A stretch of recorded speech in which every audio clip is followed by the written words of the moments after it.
Olá pessoal, bem-vindos a mais um giro semanal sobre o mercado financeiro.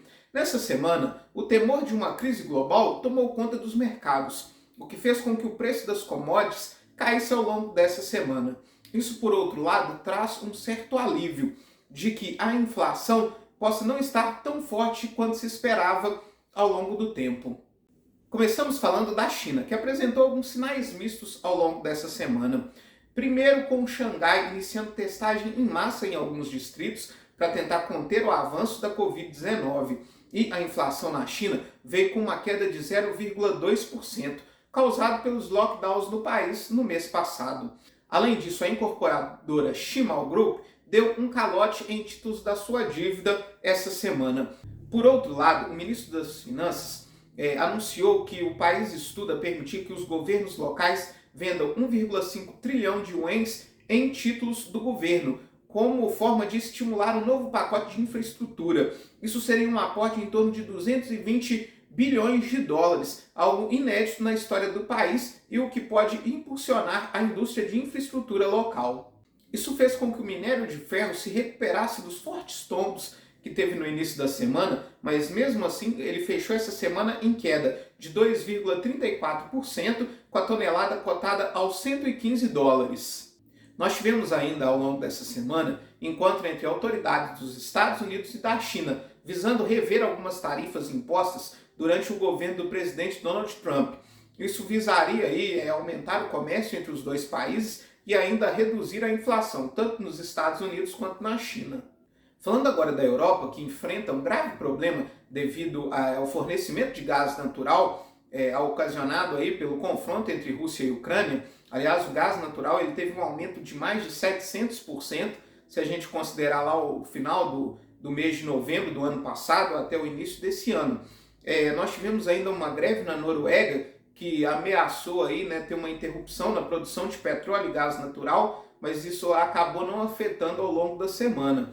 Mas a principal notícia da Europa essa semana foi a renúncia do primeiro-ministro britânico Boris Johnson, que deixou o governo aí após pouco mais de 3 anos.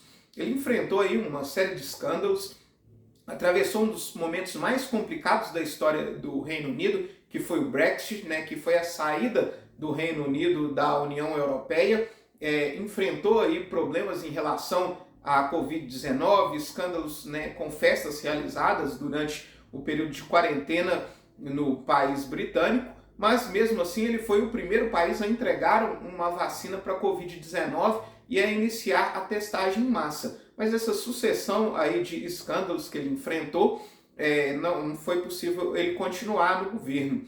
Ele continua no governo pelos próximos 3 meses, até o Partido Conservador escolher o novo líder e determinar quem vai assumir aí o cargo de primeiro-ministro do Reino Unido. Falando agora dos Estados Unidos, nós tivemos 2 eventos importantes essa semana. O primeiro deles foi a divulgação da ata da última reunião do FONC, que é o Comitê de Mercado Aberto, que decide a taxa de juros por lá. A ata trouxe que o Banco Central norte-americano ele vai adotar uma postura dura contra a inflação e que vai fazer tudo o que for preciso para conter a inflação nos Estados Unidos.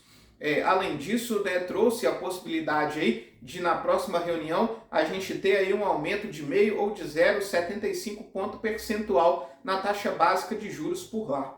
Nós tivemos ainda a divulgação do payroll, que é a geração de emprego urbano nos Estados Unidos. Ele veio com uma geração de 372 mil vagas de trabalho. Ela veio acima daquilo que era esperado, de 260 mil vagas. Isso mostra que a economia dos Estados Unidos ainda está forte, apesar do forte temor de uma recessão econômica devido à forte subida da taxa de juros, mas isso ainda não é visto nos indicadores econômicos dos Estados Unidos. A economia de lá continua crescendo forte. Falando agora da América do Sul, nós tivemos um agravamento da crise na Argentina. Primeiro com a renúncia do ministro da Economia, Martín Guzmán, no lugar dele assume Silvana Kiss. E, além disso, o Banco Central da Argentina anunciou uma medida para restringir o parcelamento de compras no exterior. Isso visa conter um dos principais problemas do nosso vizinho aqui da América do Sul, que é a saída de dólares. Isso faz com que o câmbio da Argentina esteja fortemente pressionado, principalmente a venda de dólares no mercado negro, porque hoje lá a compra de dólares na Argentina ela está restrita devido a medidas do governo. A Argentina vem passando também uma crise de combustíveis. Há pouco tempo enfrentou aí uma greve nacional de caminhoneiros devido à falta de diesel. E a inflação da Argentina já registra uma alta acumulada que beira aos 60%. Falando agora do Brasil, nós tivemos a divulgação essa semana do nosso IPCA. Ele veio com uma alta de 0,67%, levemente abaixo daquilo que era esperado pelo mercado, que esperava uma alta aí de 0,70%. O principal vilão da inflação nesse mês de junho foram os alimentos, principalmente o leite e o feijão carioca, que subiram bastante. Por outro lado, os legumes, como a cenoura, por exemplo, que vinham sendo destaque negativo, subindo muito forte ao longo dos últimos meses, esse mês foi o que apresentou aí uma das maiores quedas da nossa inflação.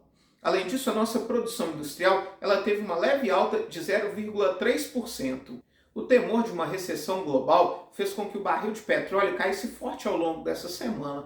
Apesar da recuperação aí na quinta e na sexta, mas mesmo assim encerrou a semana com uma queda de 4,15%. Encerra com o barril Brent, referência para a Petrobras, cotado aos $107,20. Na esteia aí da alta de juros ao redor do mundo, Austrália e Canadá aumentaram sua taxa básica de juros essa semana. Ambos aumentaram em 0,5 ponto percentual. Falando agora da nossa bolsa de valores, mesmo com as commodities caindo aí no mercado internacional, a nossa bolsa foi puxada principalmente pela Bolsa de Nova York, que fechou positiva ao longo dessa semana, e o nosso Ibovespa ele termina essa semana com uma alta de 1,35%.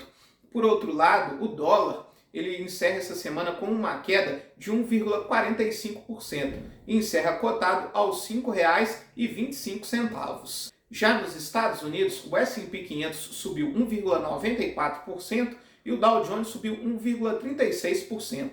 A Nasdaq, que é a bolsa da tecnologia, subiu bem mais forte, subiu 4,66% ao longo dessa semana. E falando em tecnologia, essa semana Elon Musk anunciou a Comissão de Valores Mobiliários dos Estados Unidos que desistiu da compra do Twitter pelo valor de 44 bilhões de dólares.